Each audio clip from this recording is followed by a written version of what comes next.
ಪರಪ್ಪನ ಅಗ್ರಹಾರದಲ್ಲಿ ದರ್ಶನ್ ಜೊತೆ ಮಾತನಾಡಿ ಬಂದಂತಹ ಸಿದ್ದಾರೂಢ ಅವರು ಈಗ ನಮ್ಮ ಜೊತೆ ಇದ್ದಾರೆ. ಅವರನ್ನೇ ಮಾತಾಡಿಸ್ತಾ ಹೋಗ್ತೀನಿ.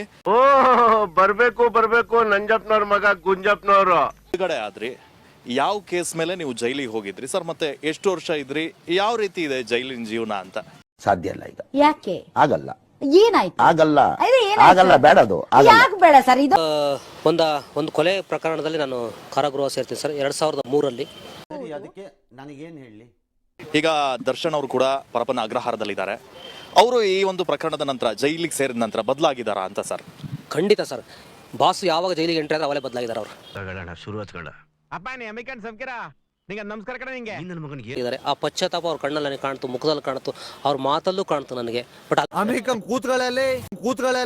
ದರ್ಶನ್ ಅವ್ರನ್ನ ಭೇಟಿ ಮಾಡಿದ್ರ? ಅವ್ರ ಹತ್ರ ಎಷ್ಟು ಸಮಯ ಕಳೆದ್ರಿ, ಏನು ಮಾತಾಡಿದ್ರಿ ಅಂತ ಸರ್? ಸರ್ 10 ರಿಂದ 12 ನಿಮಿಷ ಅವ್ರ ಜೊತೆಲಿ ಇದ್ದೀನಿ ನಾನು.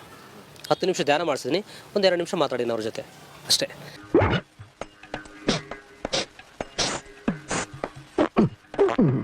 ಸೋಮವಾರ ಅವ್ರನ್ನ ಫಸ್ಟ್ ಪ್ರಜ್ವಲ್ ರೇವಣ್ಣ ಸರ್ನ ಭೇಟಿ ಮಾಡ್ತೀನಿ.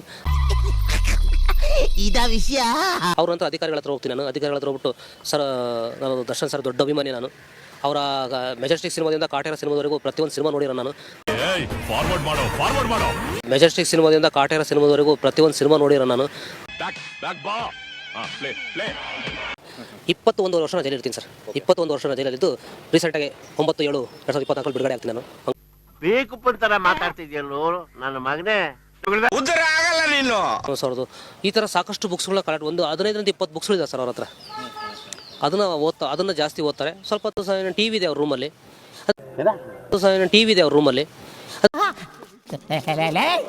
ಈ ತರ ಒಂದು ಮ್ಯಾಟ್ರೇ ನಮಗ್ ಗೊತ್ತಿಲ್ವಲ್ಲಣ್ಣ. ಟಿವಿ ಕೊಟ್ಟಿದ್ದಾರೆ, ಟಿವಿ ನೋಡ್ಕೊಂಡು ಸಮಯನ ಟೈಮ್ ಪಾಸ್ ಮಾಡ್ತಾರೆ. ಮತ್ತೆ ಸೆಂಟ್ರಲ್ ಜೈಲಮ್ಮ ಇದು ಎಲ್ಲಾ ತರ ವ್ಯವಹಾರ ನಡೀತಿದೆ. ಇಷ್ಟ ಹೇಳಕ್ ಇಷ್ಟಪಡ್ತೀನಿ. ಓಕೆ ಫ್ರೆಂಡ್, ಬಾಯ್.